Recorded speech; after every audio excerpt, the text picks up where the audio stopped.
The dust of Ouagadougou never settled completely. It hung in the air like secrets, coating everything with a fine layer of anticipation. Captain Ibrahim Traore stood on the balcony of the presidential palace, watching the sun paint the city in shades of amber and gold. The call to evening prayer echoed across the rooftops, mixing with the distant hum of motorcycles and the laughter of children playing in the streets below. But tonight, the familiar sounds of his beloved city couldn't quiet the storm building in his mind. For weeks now, he had felt it. The subtle shift in the air, the way conversations stopped when he entered rooms, the sudden politeness that masked something darker. They thought he didn't notice. They thought he was too focused on his reforms, too consumed with building schools and digging wells to pay attention to the games played in air-conditioned offices. They were wrong. The first whisper had reached him through Aminata, his chief of staff, a woman whose loyalty was forged in the same fire that had brought him to power. She had knocked on his office door 3 weeks ago, her usually confident demeanor replaced by something he had rarely seen in her: uncertainty. "Captain," she had said, closing the door behind her with deliberate care. "We need to talk." He had looked up from the education budget he was reviewing, numbers that represented hope for thousands of children who had never seen the inside of a classroom. "What is it?" "I've been hearing things. Conversations in the ministry corridors. Phone calls that end abruptly when certain people walk by. Minister Ouedraogo was seen leaving the French embassy last Tuesday. Minister Sawadogo had dinner with 3 foreign businessmen at the splendid hotel. And yesterday—" She paused, weighing her words carefully. "Yesterday, I overheard Deputy Minister Cabaret talking to someone on his phone. He said, and I quote, 'The captain's time is running short. The people are getting restless with all these changes.'" Traoré had set down his pen slowly, his dark eyes meeting hers. "And what do you think they're planning?" "I think they're planning to remove you, Captain. Not with guns or violence. They learned from what happened to Damiba. They want to make it look legitimate. A vote of no confidence, maybe, or they'll manufacture a crisis and present themselves as the solution." He had nodded slowly, unsurprised, but not unmoved. "How many?" "I'm not sure yet, but enough to make noise. Minister Ouedraogo is definitely involved. He's been the most vocal about your radical policies in private meetings. Minister Compaoré has been suspiciously quiet lately, which usually means he's planning something. And there are others, people we trusted." That night, Traoré had walked through the palace grounds alone, past the guards who saluted with genuine respect, past the gardeners who still worked by lamplight to keep the grounds beautiful.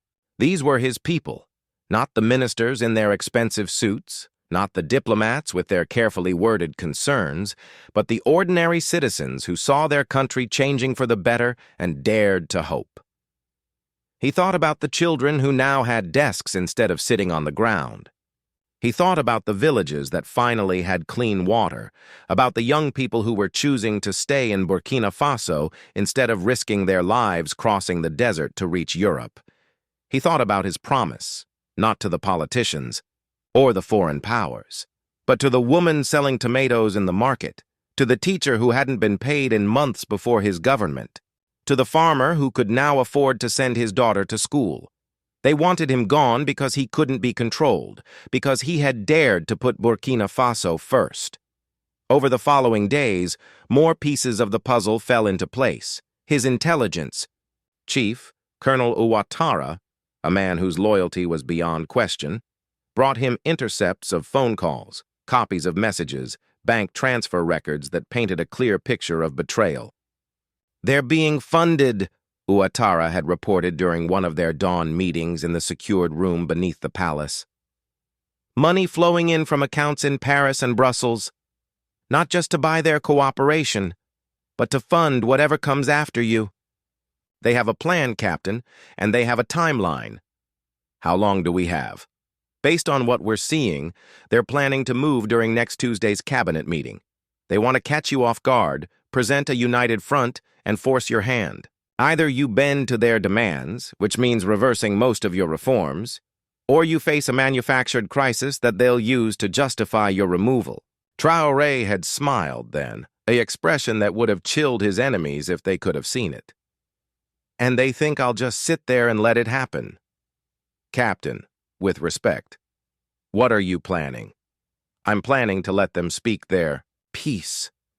I'm planning to give them exactly what they want. A stage, an audience, a moment in the spotlight.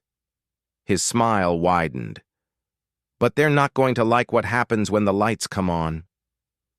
The days leading up to Tuesday felt like the slow build of a thunderstorm on the horizon. Minister Ouedraogo, a man whose political survival instincts had kept him in government through 3 different regimes, moved through his final preparations with the confidence of someone who believed he was about to make history. In his office, overlooking the central square, Ouedraogo met with his co-conspirators, their voices low but their ambitions high.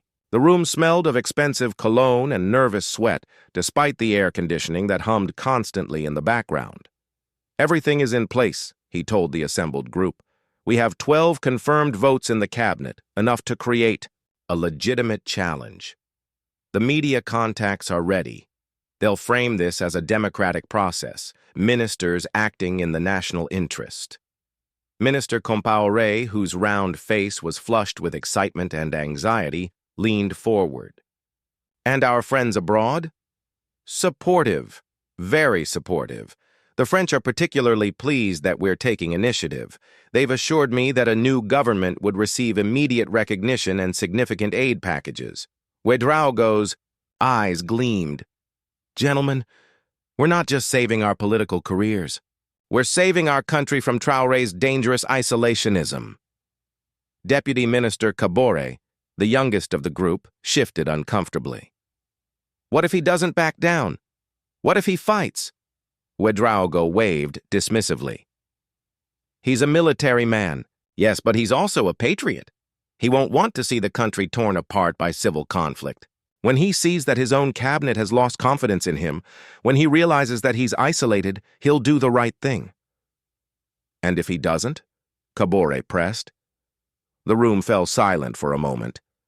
Then Minister Ouedraogo, who had remained quiet throughout most of the meeting, spoke up. "Then we make sure the people understand that we tried to resolve this peacefully, that we gave him every opportunity to step down with dignity. What none of them knew was that their conversation was being recorded, that their phone calls were being monitored, that their bank transactions were being traced, that every detail of their plan was already sitting in a red folder on Captain Traoré's desk. Meanwhile, across the city, a very different kind of meeting was taking place. In a modest conference room at the University of Ouagadougou, 5 young citizens sat around a scratched wooden table, listening as Aminata explained what their president was asking of them. "He wants you to speak," she said simply, "to tell your truth, to represent the voices that these ministers claim to speak for, but have never bothered to hear." Marie Kabore, a 24-year-old nursing student whose name she shared with one of the conspirators, though they were not related, looked around the table. "You mean he wants us to confront government ministers? He wants you to speak to them as citizens of Burkina Faso, about what his presidency has meant to you, to your communities, to your hopes for the future." Ibrahim Traoré, a young farmer from the countryside, laughed nervously. "I've never even been inside a government building. Neither have most of the people these ministers claim to represent," Aminata replied. "That's exactly the point." Fatou Traoré, a primary school teacher, no relation to the president, raised her hand tentatively. "What if they don't want to listen?" "Then you speak anyway. Sometimes the most powerful thing you can do is simply exist in a space where people don't expect you to be." The group spent the next hour talking about their experiences, their hopes, their fears. They talked about the schools that had been built, the medical supplies that had finally reached remote villages, the sense of possibility that had begun to take root in communities that had been forgotten for decades. As they spoke, Aminata watched. Their faces transform. The nervousness didn't disappear, but it was joined by something else. Determination. These young people had lived through the changes that the ministers wanted to reverse. They had seen what was possible when a government actually served its people.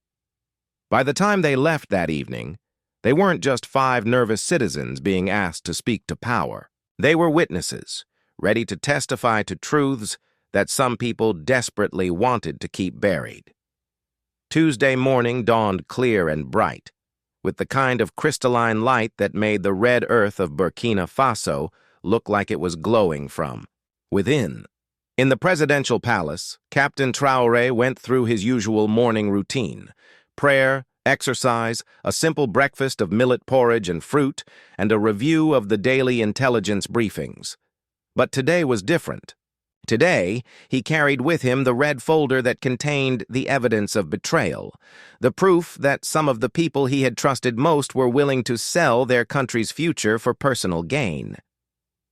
Colonel Ouattara joined him for coffee on the palace balcony, both men savoring what might be their last quiet moment for some time. "Are you certain about this approach?" Ouattara asked. His weathered face creased with concern. "We could handle this differently. Quietly. Make the evidence public. Let the people draw their own conclusions." Traoré shook his head. "This isn't just about exposing their betrayal.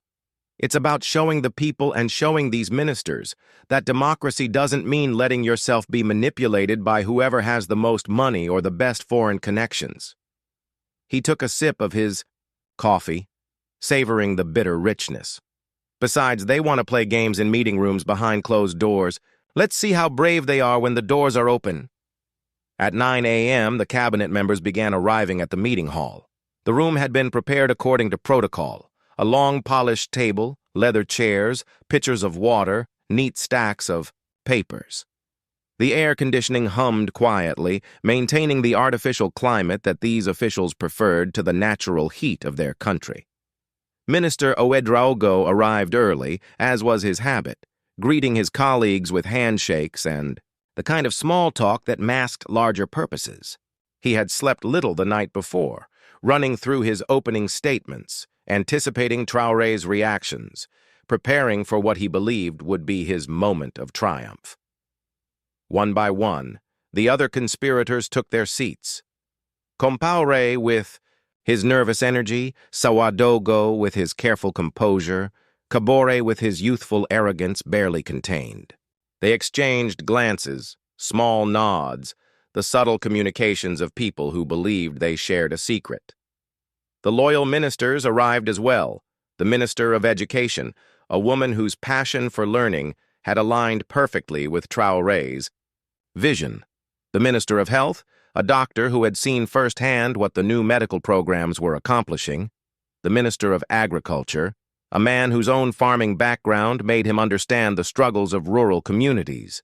As 10 a.m. approached, the room filled with the tension that comes before significant events. Some of the ministers chatted quietly among themselves, others reviewed their notes.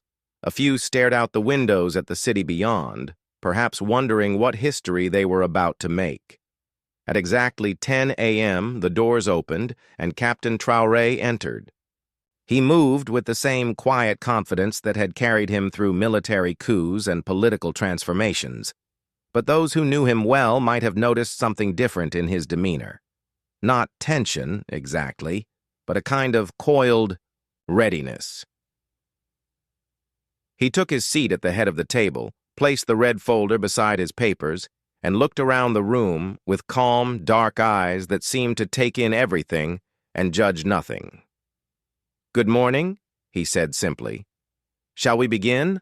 The meeting began with routine matters, as these gatherings always did: budget allocations for road repairs in the northern provinces, updates on the agricultural development programs, a report on the progress of the new hospital construction in Bobo Dioulasso. For the first 30 minutes, it was exactly the kind of policy meeting that happened every week in government buildings around the world. But beneath the surface normalcy, currents of tension flowed like underground rivers. Minister Ouedraogo checked his watch frequently. Minister Compaoré shuffled, his papers with unnecessary vigor. Deputy Minister Caboret kept glancing toward the door as if expecting someone to arrive or planning his own exit. Captain Traoré conducted the meeting with his usual efficiency, asking pertinent questions, making decisions, moving through the agenda with the focused energy that had made him an effective military commander and, later, an effective president. But his hand never strayed far from the red folder beside his papers. At 10:47 a.m., they reached the point on the agenda marked simply as general discussion. This was the moment Ouedraogo had been waiting for. He cleared his throat with theatrical emphasis, the sound echoing slightly in the climate-controlled room. "Mr. President," he began, his voice carrying the weight of practiced authority, "with all due respect, some of us feel that the direction of your leadership has become concerning." The temperature in the room seemed to drop several degrees, though the air conditioning continued its steady hum. Several ministers shifted in their chairs. The loyal ones exchanged glances of surprise and alarm. The conspirators leaned forward slightly, like hunters sensing their prey within range. Traoré didn't react immediately. He finished writing a note in the margin of his document, capped his pen with deliberate care, and then raised his eyes to meet Ouedraogo's gaze. "Concerning in what way, Minister?" Ouedraogo had prepared for this moment, rehearsed his words, anticipated this exact question. "Your policies, while well-intentioned, are creating instability. Our traditional international partners are growing distant. There is unrest among the business community. Some of our neighboring countries have expressed concern about our isolationist tendencies." "I see." Traoré's voice was neutral, giving nothing away. "And what would you suggest?" This was the invitation Ouedraogo had been hoping for. He straightened in his chair, his political instincts telling him that victory was within reach. "We believe that for the good of national stability, for the maintenance of our important international relationships, it would be wise to reconsider some of the more radical aspects of your reform program." Minister Compaoré, emboldened by Ouedraogo's opening, decided to add his voice to the chorus. "The people are beginning to question whether these changes are truly in their best interests," he said, his round face flushed with nervous excitement. "We're hearing complaints from many quarters." A third voice joined them, Minister Sawadogo, speaking with the careful precision that had made him a successful politician under previous regimes. "What we're suggesting, Mr. President, is not a criticism of your leadership, but rather a refinement of your approach, a return to the collaborative governance that has served Burkina Faso well in the past." The room was now completely quiet, except for the electrical hum of the air conditioning and the distant sounds of the city beyond the windows.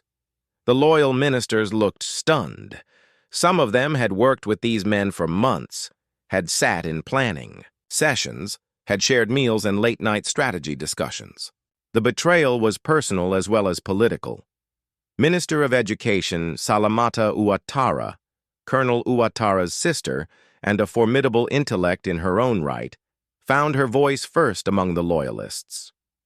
"I'm not sure I understand," she said, her tone carefully controlled.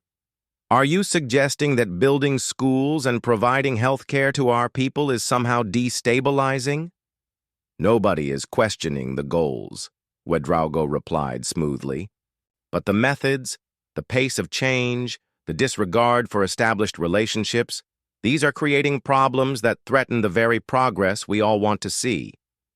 Deputy Minister Caboret, perhaps feeling that the moment required a younger voice, a representative of the next generation, leaned forward with the confidence of someone who believed he was speaking for history. "What we're saying, Mr. President, is that leadership requires adaptability. The world is changing, and we must be willing to change with it. Sometimes that means making difficult decisions for the greater good." And then came the moment that would define everything that followed. Minister Compaoré, His nervousness finally overwhelmed by his ambition, stood slowly and spoke the words that could not be taken back. We believe, Mr. President, that for the sake of national stability and international relations, it is time to consider a transition of leadership. The silence that followed was profound and complete. It was as if the very air had been sucked out of the room. Even the conspirators seemed surprised by the boldness of the statement, the finality of it. They had crossed a line that existed. In every democracy, the line between political opposition and attempted coup. For a long moment, Captain Traoré said nothing. He looked around the table, his gaze settling briefly on each face, the conspirators with their mixture of defiance and nervousness, the loyal ministers with their shock and anger, the few undecided officials who were clearly trying to calculate which way the winds were blowing. Then, slowly, deliberately, he reached for the red folder. "I knew this day was coming," he said quietly, his voice carrying easily through the silent room. "I hoped I was wrong, but I knew." The red folder opened with a soft whisper of paper against paper, but in the silence of that room, it sounded like thunder. Captain Traoré removed a stack of documents, each page neatly organized, each piece of evidence carefully documented and verified. "These documents," he began, his voice steady and calm, "detail a coordinated effort to remove a democratically chosen leader through manufactured crises, bribery, and foreign manipulation."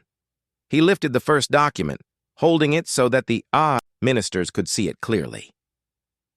"Minister Ouedraogo, this is a transcript of your phone conversation 3 days ago with someone identified in our records as Jean-Pierre Dubois, a representative of certain French business interests. Would you like me to read what you said about the Traoré problem and how it might be resolved to everyone's satisfaction?" Ouedraogo's face had gone pale, but his political instincts kicked in. "I don't know what you think you heard, but I think I heard you accepting payment for your cooperation in destabilizing this government." Traoré's voice cut through the attempted denial like a blade. 50,000 euros transferred to an account in your wife's name at a bank in Abidjan. Should I continue?" The room began to shift. Several of the undecided ministers were looking at Ouedraogo with expressions of disgust and disbelief. Even some of the conspirators seemed stunned by the level of detail, the precision of the evidence. Traoré moved to the next document. "Minister Compaoré, this is interesting. A series of text messages between you and a number we've traced to the Belgian embassy. In these messages, you discuss the timing of certain inevitable changes in Burkina Faso's leadership.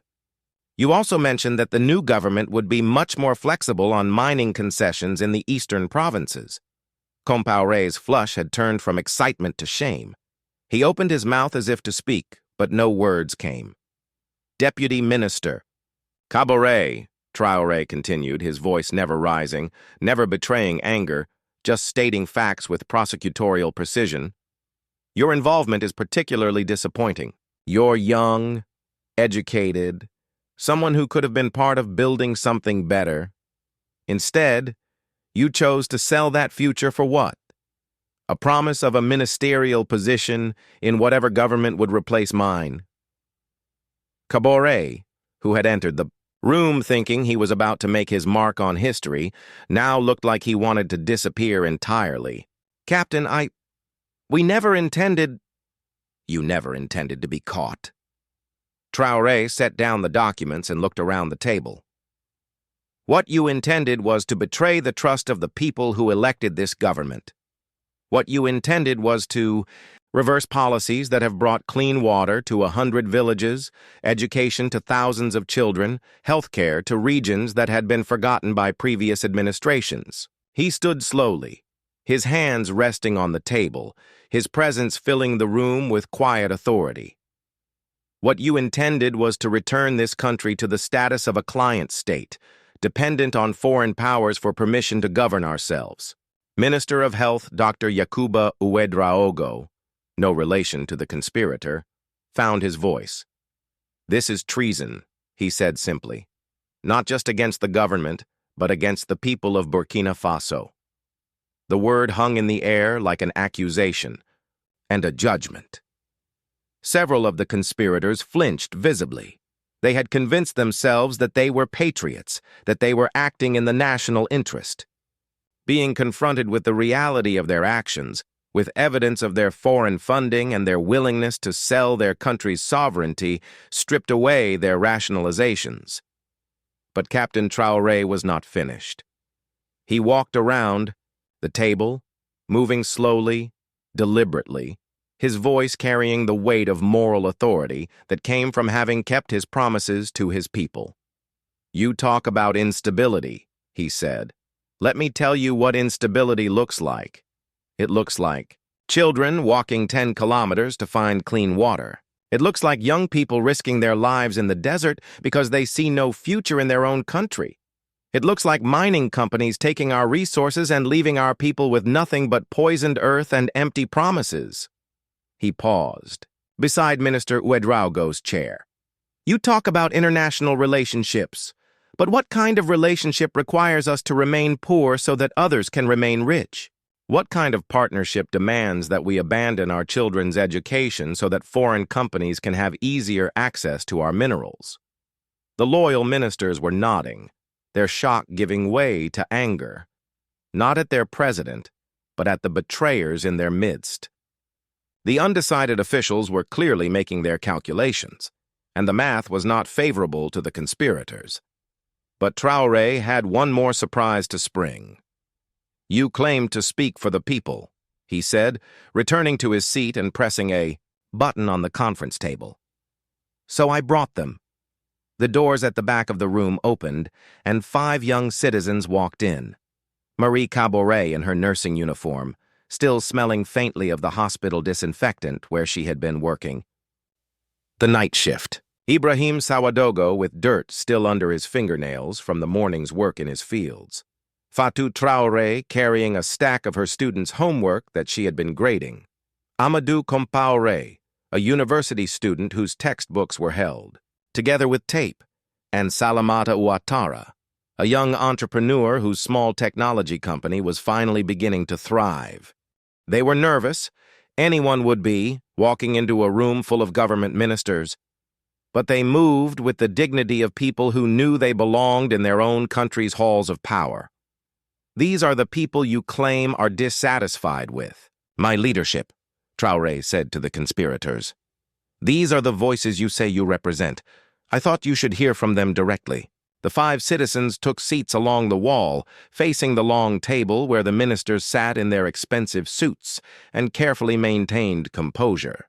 The contrast was stark and intentional. Power and wealth on one side, honest work and genuine concern on the other. Captain Traoré gestured toward them with respect. "You may speak freely," he said. "Tell these ministers what my presidency has meant to you and your communities." Marie Caboret was the first to stand. At 24, she had already seen more suffering and healing than many people witness in a lifetime. Her voice was quiet but clear as she began to speak. "My name is Marie Caboret.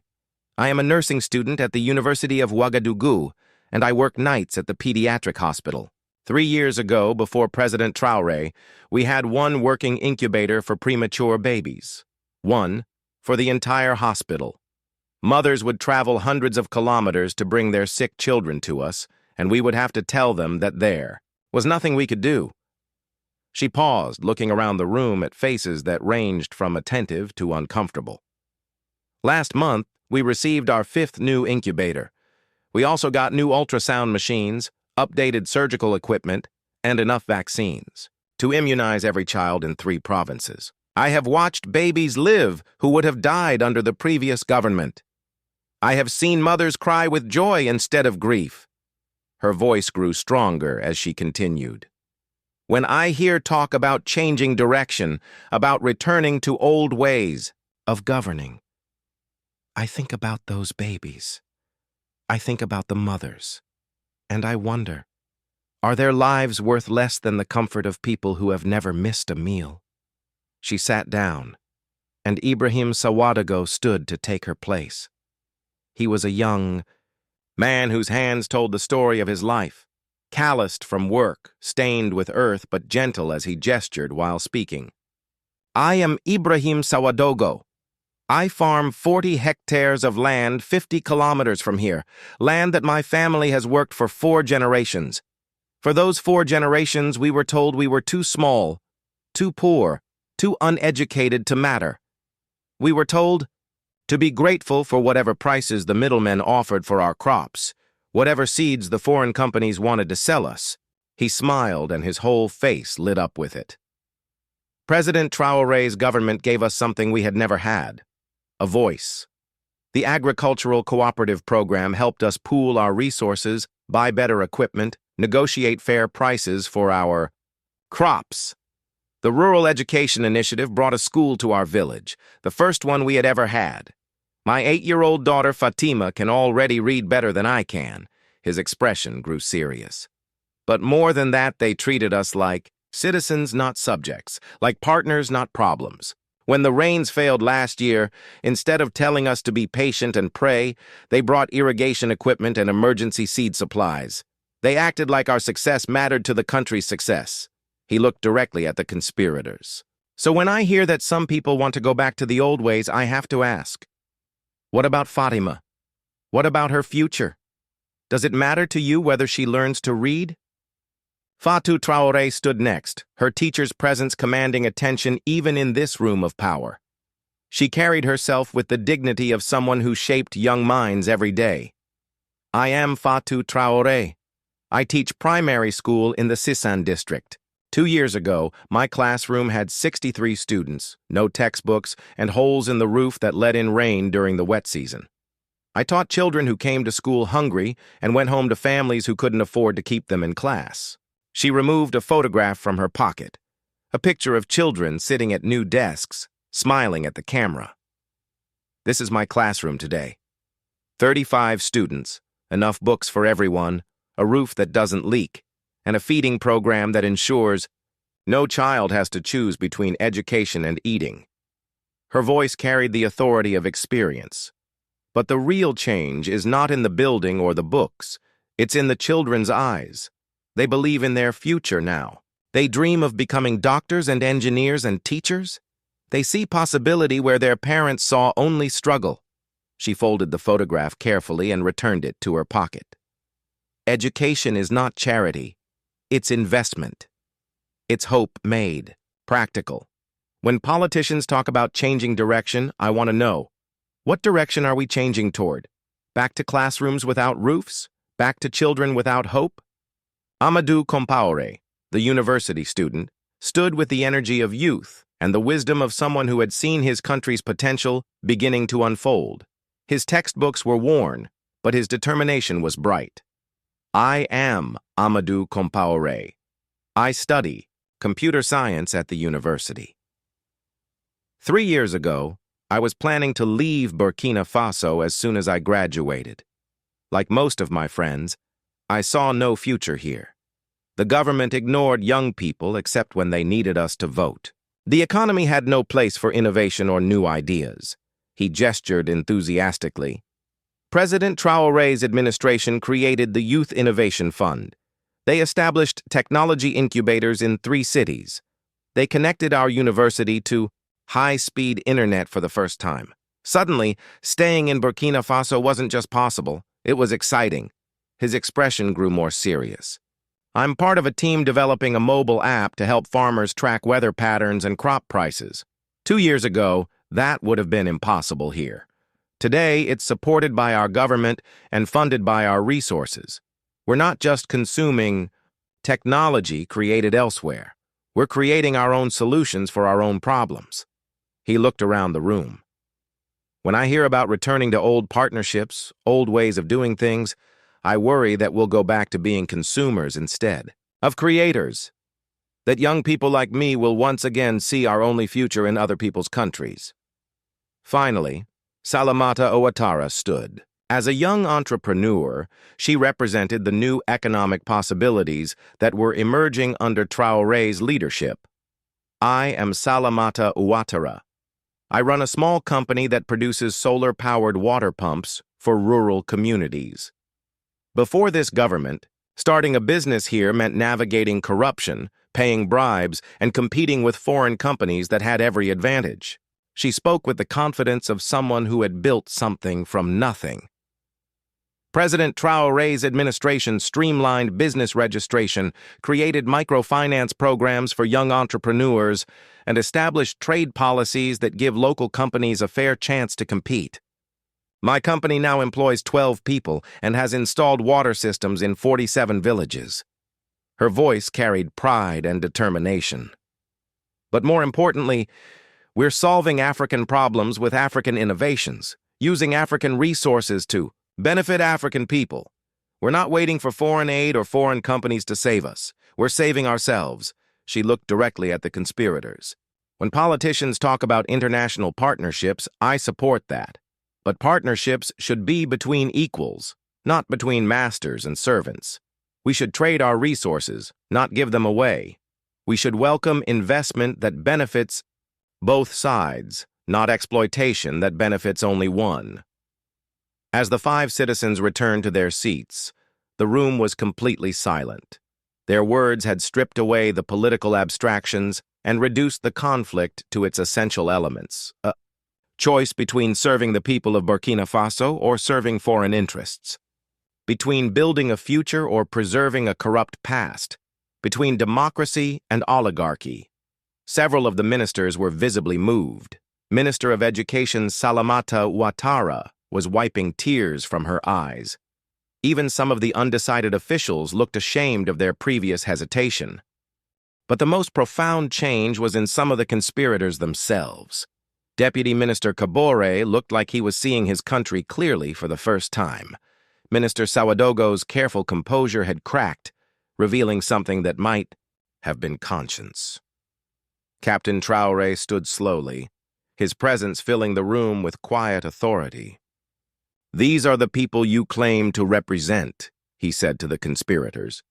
"These are the voices you say are calling for change. Do their words sound like dissatisfaction to you?" The silence stretched on for what felt like hours but was probably only minutes. In that silence, careers were ending, alliances were dissolving, and consciences were awakening. The 5 young citizens had spoken truths that could not be argued with, could not be spun, could not be dismissed. Minister Ouedraogo, the architect of the conspiracy, looked around the table at his co-conspirators and saw his support crumbling in real time. The undecided ministers were no longer undecided. They were disgusted. Some of his own allies were beginning to look at him with expressions of doubt and shame. But it was Deputy Minister Traoré who broke first.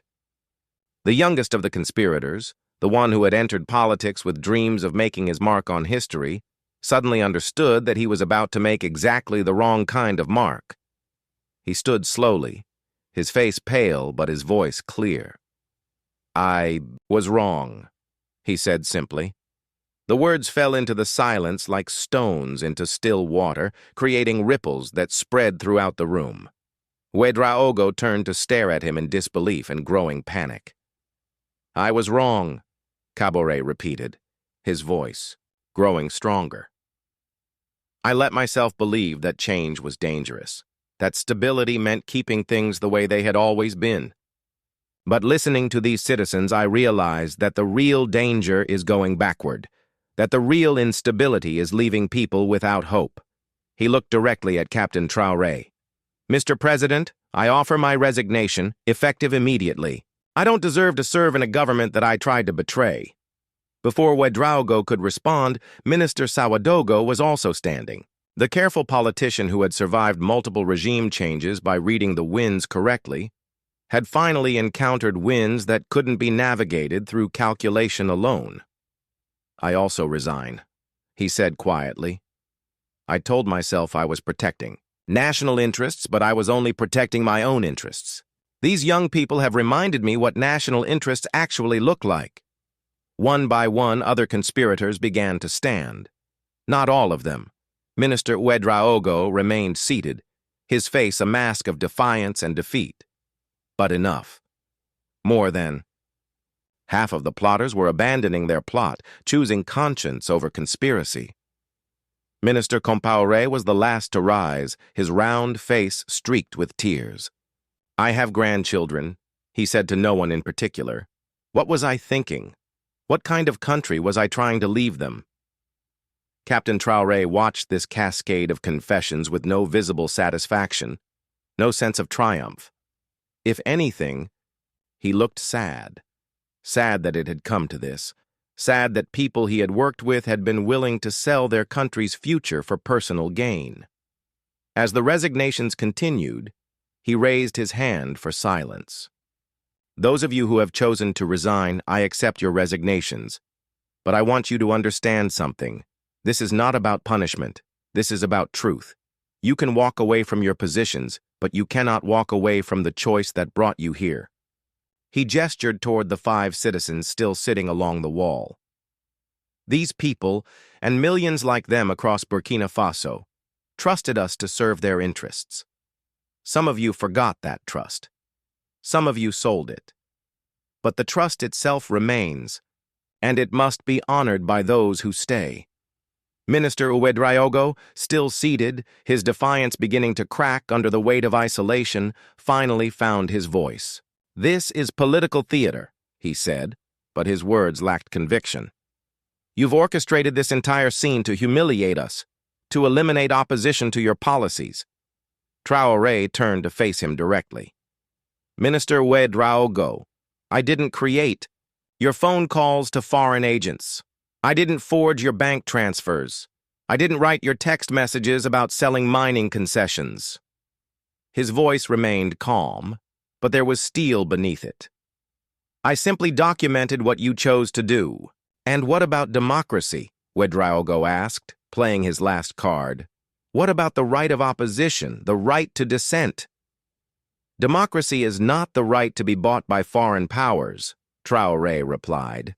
"Opposition is not conspiracy. Dissent is not treason. You want to talk about democracy? Let's ask these citizens what democracy means to them." Marie Caboret, still in her nurse's uniform, stood again without being asked. "Democracy means that when my patients need medicine, their government doesn't have to ask permission from Paris or Brussels to buy it. Democracy means that the hospitals serve the sick, not the foreign companies that want to profit from sickness." Ibrahim Traoré joined her. "Democracy means that when we plant our crops, we're growing food for our children, not cash crops for foreign markets while our own people go hungry." One by one, the other citizens stood as well, their presence a reminder of what was truly at stake. Ouedraogo looked around the room and saw that he was completely alone. Even his closest allies had abandoned him. The undecided ministers were, looking at him with expressions of disgust. His conspiracy had collapsed not through force or coercion, but through truth, the simple, undeniable truth of what he had been willing to do. "I will not resign," he said finally, his voice hollow but stubborn. "That is your choice," Traoré replied. "But your choice does not change the facts. The people of Burkina Faso will know what you planned. They will know what you were willing to sell. They will make their own judgments about whether you represent their interests or someone else's." With the immediate drama of the resignations past, Captain Traoré turned his attention to the broader implications of what had just occurred. The conspiracy had been exposed, but the work of governance had to continue. "For those of you who remain," he said to the surviving ministers, "let me be clear about what comes next. We will continue the policies that have brought progress to our people. We will continue to prioritize education, healthcare, and economic development. We will continue to seek partnerships with countries and organizations that respect our sovereignty and serve our interests." He paused, looking around the room at faces that were still processing the magnitude of what had just transpired. "But we will also learn from this experience. We will strengthen our institutions against foreign manipulation. We will be more vigilant about the influence of money in our political processes. And we will remember that our first loyalty must always be to the people of Burkina Faso, not to those who would buy our loyalty." Minister of Education Salamata Ouattara, her composure restored, raised her hand. "Mr. President, what about the vacant positions? We have significant responsibilities that need to be filled." Traoré nodded. "We will promote from within where possible, drawing on the expertise of deputy ministers and department heads who have proven their commitment to our mission. We will also look to civil society, to academia, to the private sector, to people who understand that public service is exactly that, service to the public." He gestured toward the 5 citizens. "And we will continue to listen to voices like these. We will create more opportunities for direct dialogue between government and citizens. Because the best defense against corruption is transparency, and the best guide for policy is the lived experience of the people we serve." As the formal meeting began to wind down, something remarkable happened. Minister Traoré, who had resigned just minutes earlier, approached the group of citizens. His face was still flushed with shame, but there was something else there now, a kind of desperate hope. "Excuse me," he said to Ibrahim Traoré, the young farmer. "You mentioned your daughter Fatima, the school in your village. I was involved in cutting funding for rural education programs 2 years ago. I told myself it was necessary, that we had to make difficult choices." He swallowed hard. "I realize now that the only difficult choice was deciding whose children mattered less than budget numbers." Ibrahim looked at him for a long moment, then extended his hand. "Minister, my daughter is learning to read. Yesterday, she read me a story about a little girl who wanted to become a doctor. If you want to make amends, help us make sure that story can become reality." The handshake between the disgraced politician and the young farmer seemed to represent something larger, the possibility of redemption, the chance to choose differently, the hope that even those who had lost their way could find it again. Similar conversations began happening around the room. Minister Sawadogo, another of the resigned conspirators, was speaking quietly with Fatou Traoré, the teacher, about the schools in his own district that he had neglected while pursuing his political ambitions. Deputy Minister Cabaret had approached Amadou Compaoré, the university student, and was asking detailed questions about the technology programs that he had previously dismissed as wasteful spending. Captain Traoré watched these exchanges with something approaching hope.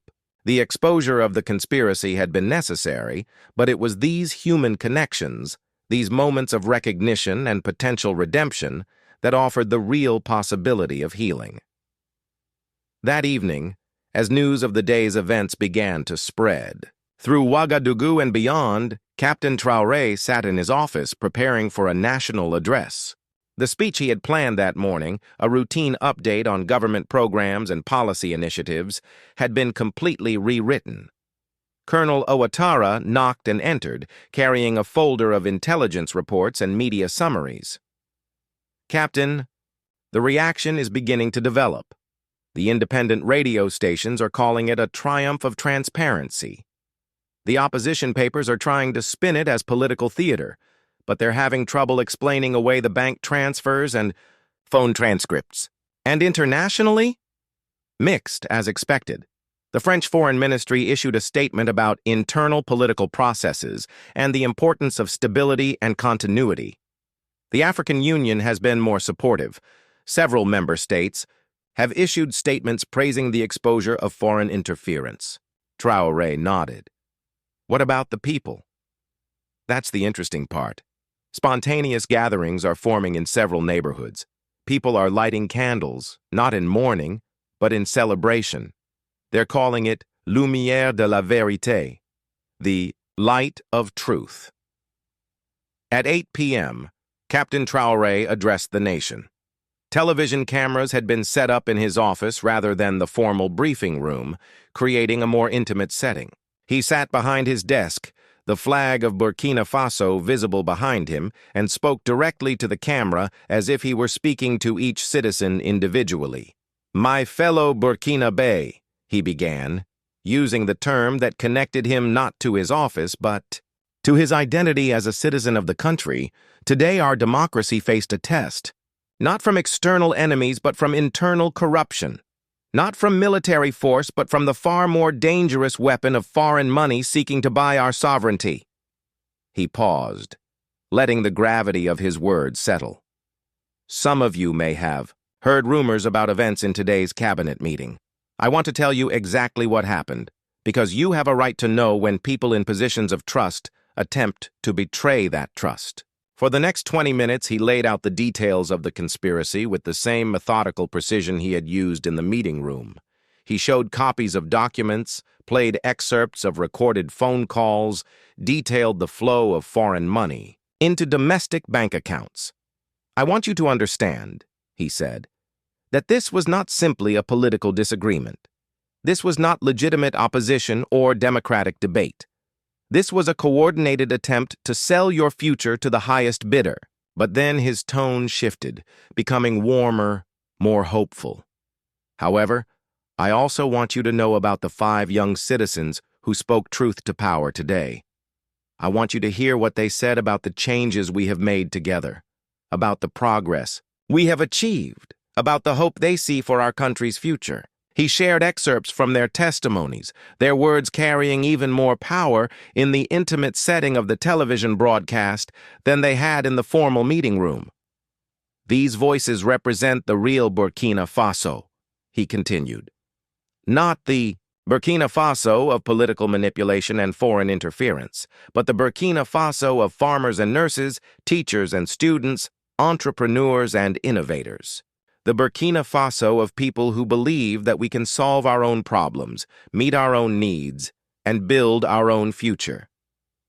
As he spoke, the cameras occasionally cut away to show scenes from around the country, the candlelight gatherings that were forming in neighborhoods and villages, people listening to radios in market squares, families gathered around television sets in their homes.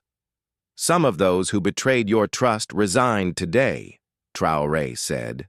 They recognized that they had lost their way, and they chose to step aside rather than compound their errors. I respect that choice. Redemption is always possible for those who genuinely seek it. His expression grew more serious. But for those who remain defiant, who continue to believe that our country can be bought and sold like a commodity, let me be clear, the people of Burkina Faso are watching. You may hold offices, you may have titles, but you serve at the pleasure of the citizens you have betrayed. They will remember your choices, and they will act accordingly. The broadcast concluded with a call to action that would resonate far beyond that evening. Tomorrow, we continue the work of building a better Burkina Faso. We continue to invest in education, healthcare, and economic development. We continue to seek partnerships based on mutual respect rather than exploitation. We continue to believe that our best days are ahead of us, not behind us. He leaned forward slightly, speaking with the intimacy of a personal conversation. But most importantly, we remember that democracy is not a gift given to us by politicians or foreign powers. It is a responsibility we must shoulder together. It is a choice we must make every day, in every decision, in every interaction. It is the choice to serve something greater than ourselves. The broadcast ended with images of the candlelight gatherings now visible across the country like stars scattered across the landscape. Each point of light a symbol of hope, resistance, and democratic renewal. In the days that followed, the full implications of what had become known as the Day of Truth began to unfold. The exposed conspiracy had created political shockwaves that reached far beyond Burkina Faso's borders. Foreign governments that had been betting on a change in leadership found themselves scrambling to adjust their policies. Business interests that had been counting on a more flexible government discovered that their investments in political corruption had backfired spectacularly. But within Burkina Faso, something more profound was happening. The 5 citizens who had spoken in the cabinet meeting became symbols of a new kind of political engagement. Their testimonies were shared on social media, reprinted in newspapers, discussed in classrooms and community centers. Marie Caboret, the nursing student, found herself invited to speak at medical conferences about the relationship between healthcare and democracy. Ibrahim Sawadogo's agricultural cooperative became a model that other farming communities across West Africa sought to replicate. Fatou Traoré's classroom, with its roof that didn't leak and its well-fed students, became a pilgrimage site for educators and policymakers.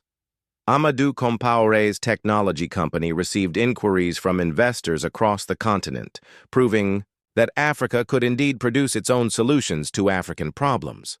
Salamata Ouattara's solar water pump business expanded into neighboring countries, creating jobs and bringing clean water to communities that had been waiting generations. For such innovations, the resigned ministers faced different fates. Some, like Deputy Minister Caboret, genuinely committed themselves to making amends. He used his savings to fund scholarships for rural students and spent his time volunteering at literacy programs. His transformation from conspirator to advocate became a powerful example of the possibility of redemption. Others struggled more with the consequences of their choices. Minister Compaoré, racked with guilt over his betrayal, initially withdrew from public life entirely. It took months of encouragement from his family and community before he began the slow work of rebuilding his reputation through genuine service. Minister Sawadogo, true to his survival instincts, attempted to rebrand himself as a reformed politician who had seen the light. But his efforts were undermined by his inability to articulate what he actually believed, as opposed to what he thought people wanted to hear. Minister Ouedraogo, the architect of the conspiracy, never recovered from the exposure. Refusing to resign, he was eventually voted out of office in a special election called by his own constituents. He left politics entirely, his reputation in ruins, his foreign sponsors having abandoned him the moment his usefulness ended. The broader impact on Burkina Faso's political culture was transformative.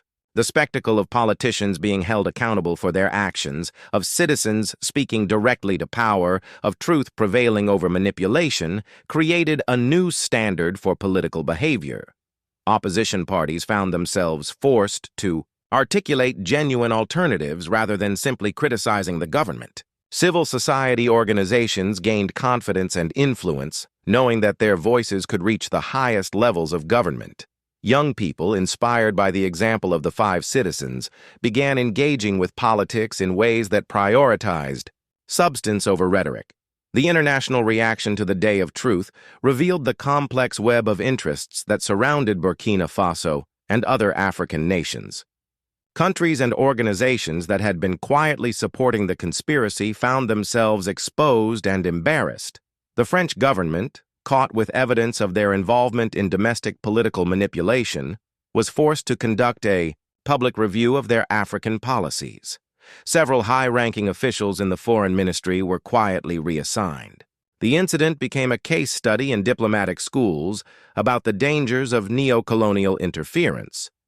Belgium faced similar scrutiny over their embassy's communications with the conspirators.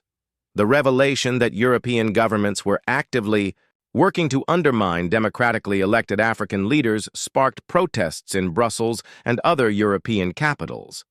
But not all international reaction was negative. Several African countries reached out to share their own experiences with foreign political interference. A new continental initiative emerged, focused on protecting democratic institutions from external manipulation. The African Union passed a resolution condemning foreign interference in member states' domestic politics. More importantly, they established a fund to support democratic institutions and provide technical assistance to countries facing external pressure. International media coverage was extensive and largely sympathetic. Major newspapers ran investigative pieces about the broader pattern of foreign interference in African politics. Documentary filmmakers began developing projects about the Day of Truth and its implications for democracy in the global South. Academic institutions worldwide began studying the event as an example of how transparency and citizen engagement could counter political corruption. Business schools used it as a case study in ethical leadership. Political science departments analyzed it as an example of democratic resilience. Most significantly, other African leaders began adopting similar approaches to governance. The combination of transparency, citizen engagement, and resistance to foreign pressure became a model that spread across the continent. 6 months after the Day of Truth, Captain Traoré was reviewing progress reports in his office when Aminata knocked on the door. She entered carrying the familiar folder of daily briefings, but her expression was different, lighter, more confident. "Good news and better news," she announced, setting the folder on his desk. "Let me hear the good news. First, the new ministers are exceeding expectations. The promotion of Dr. Cohn to Minister of Health has been particularly successful. She's implemented that rural clinic program 3 months ahead of schedule. And the appointment of Professor Ouattara as Minister of Economic Development is paying dividends. Foreign investment is up 30%, but it's the right kind of investment. Infrastructure, manufacturing, education, technology." Traoré smiled. "And the better news? The opposition parties have just announced that they're forming a loyal opposition coalition. They're committing to challenge your policies through democratic means, policy proposals, public debate, legislative alternatives, rather than conspiracy and foreign interference. That is better news. Democracy requires legitimate opposition." Aminata opened the folder and pulled out a newspaper.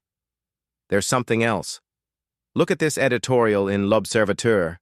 The headline read, "6 months later, the day truth changed. Everything." The article was written by a prominent journalist who had previously been critical of Traoré's government. He writes that the Day of Truth didn't just expose a conspiracy, Aminata continued. It demonstrated that African countries could solve their own problems, hold their own leaders accountable, and build their own futures. He calls it the day Africa grew up. Traoré read through the editorial, noting its balanced assessment of both achievements and ongoing challenges. "It's encouraging," he said finally, "but we can't let success make us complacent. The forces that tried to buy our government 6 months ago haven't disappeared. They've just learned to be more subtle, which is why we've institutionalized the citizen consultation process," Aminata replied.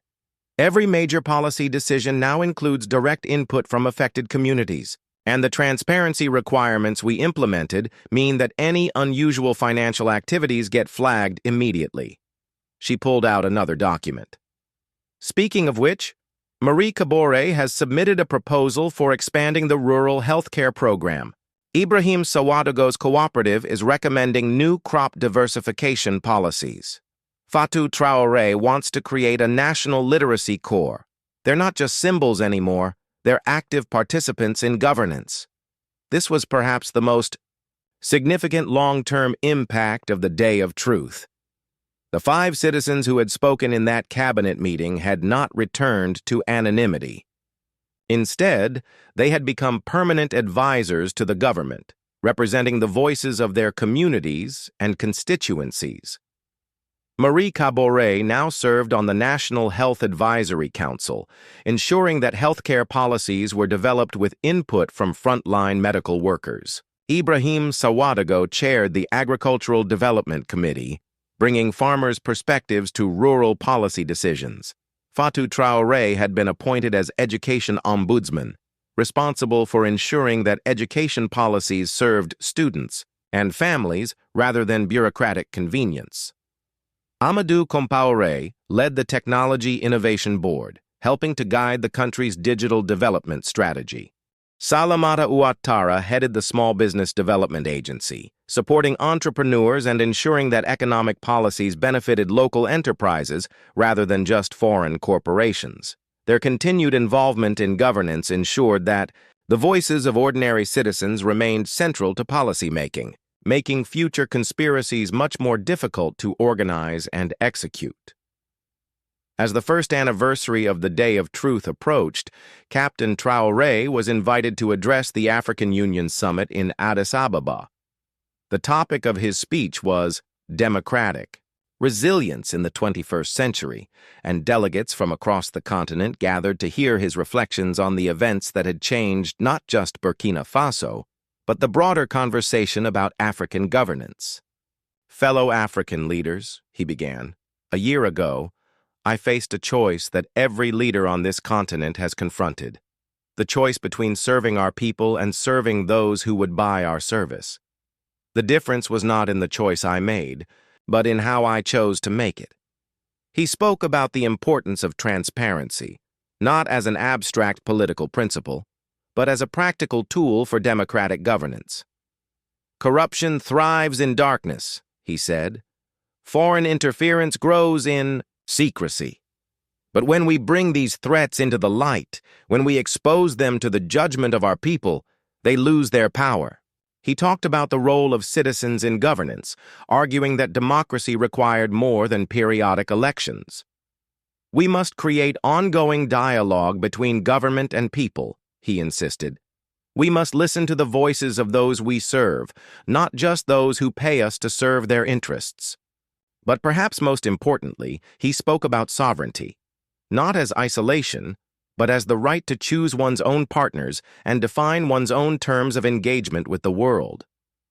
"Africa does not need to choose between engagement and independence," he declared. "We can trade with the world without selling our souls to the world. We can welcome investment without surrendering our resources.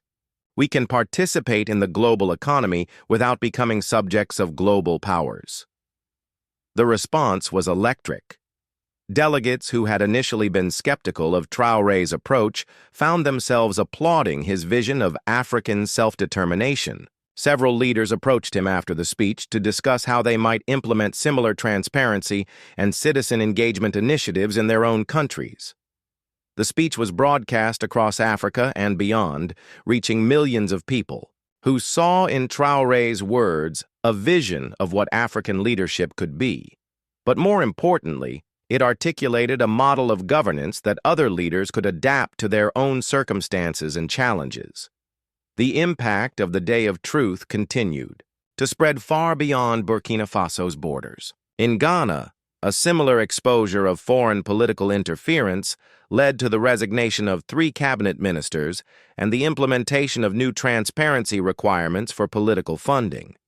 In Senegal, student activists inspired by the Five, citizens who had spoken truth to power, organized their own Citizens' Voice initiative, creating regular forums for young people to engage directly with government officials.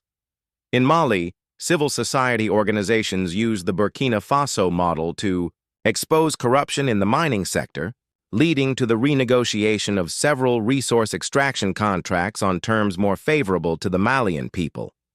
In Niger, a coalition of women's groups demanded representation in policy-making processes, citing the example of how ordinary citizens could influence governance when given the opportunity to speak.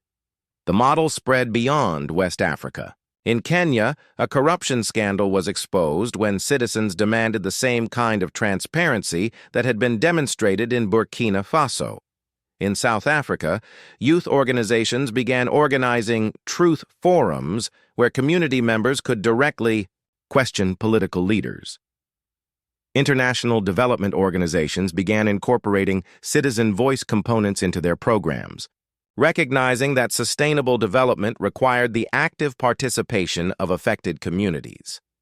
Business schools across Africa began teaching case studies based on the Day of Truth, focusing on ethical leadership and the long-term benefits of transparent governance. Most significantly, a new generation of African political leaders emerged, young people who had been inspired by the example of transparent governance and citizen engagement. They brought to politics a different set of values and expectations, changing the culture of governance across the continent.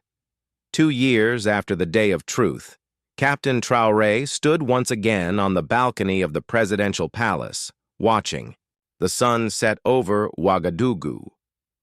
But the city that stretched before him was different now, more prosperous, more confident, more hopeful.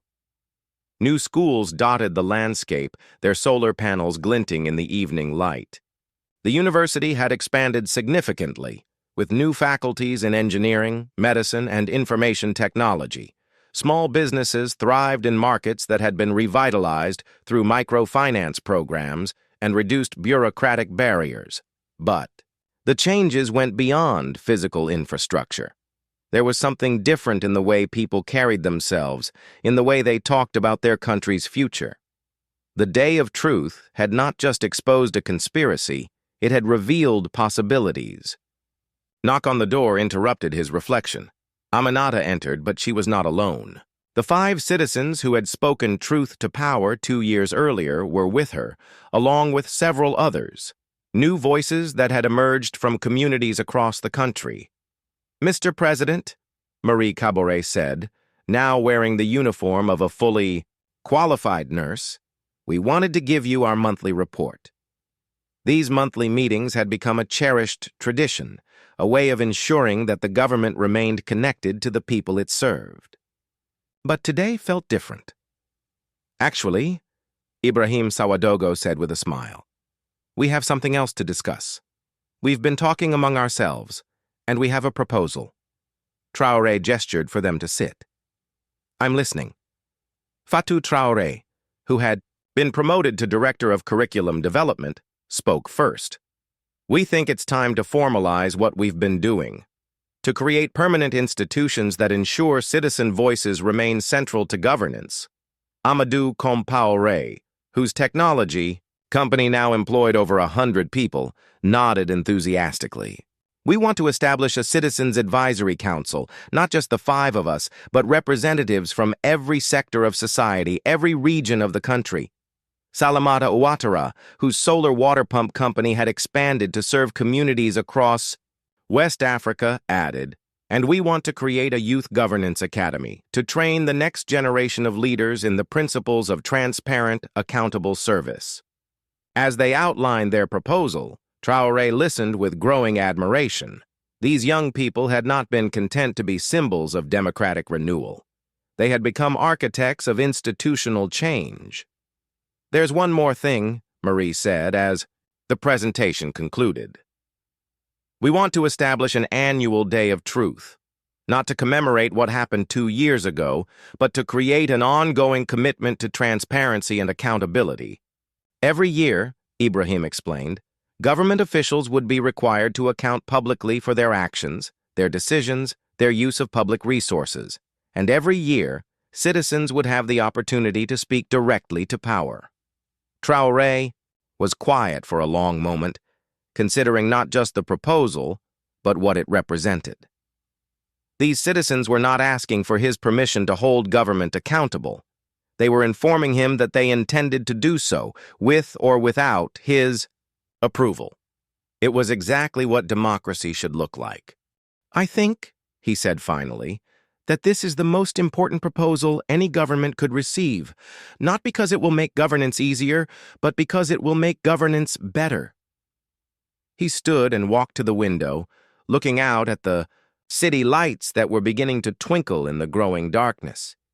"You know," he said, "when I first came to power, I thought my job was to fix the problems our country faced, to build schools and hospitals, to create jobs, to restore our dignity in the world." He turned back to face them. "But I've learned that my real job is to make myself unnecessary, to create institutions and cultures and expectations that ensure good governance continues long after I'm gone." As the meeting concluded and the citizens prepared to leave, Marie Caboret approached him with one final thought. "Mr. President," she said, "2 years ago you gave us the courage to speak truth to power. But we've realized something. In a democracy, we are the power, and the truth we need to speak is not just to leaders, but to ourselves, about our responsibilities, our capabilities, and our potential." That night, as Traoré prepared for bed, he reflected on how far they had all come. The Day of Truth had begun as a response to betrayal, but it had evolved into something much more significant. A demonstration of what was possible when people chose transparency over secrecy, service over self-interest, and hope over fear. The candles that had been lit across Burkina Faso on that first evening 2 years ago had never been extinguished. They had become a permanent light, illuminating a path toward the kind of governance that served people rather than power, that built futures rather than preserving privileges. And in that light, Captain Ibrahim Traoré could see clearly that the greatest victory was not the exposure of a conspiracy, but the birth of a new kind of citizenship, active, engaged, and unafraid to speak truth to power because they understood that, in the end, they were the power that mattered most. The revolution had succeeded not because it had changed leaders, but because it had changed what leadership meant. And that change, once begun, would continue long after any individual leader had left the stage. In the end, the day of truth had become what every democracy needs. Not a single moment of triumph, but an ongoing commitment to the hard daily work of self-governance. The work of building a society where power serves people, where truth matters more than convenience, and where the future belongs to those brave enough to speak it into existence. This was Captain Traoré's true legacy. Not the schools he had built or the hospitals he had funded, but the democracy he had helped the people of Burkina Faso build for themselves. A democracy strong enough to survive any conspiracy, resilient enough to overcome any betrayal, and vibrant enough to inspire hope far beyond its borders. The day of truth had ended, but the work of truth continued, and in that continuation lay the promise that what had begun in one meeting room in one country on one day when citizens found their voices would spread until the light of accountable governance illuminated the entire continent. Because truth, once spoken, cannot be unspoken, and democracy, once tasted, cannot be forgotten.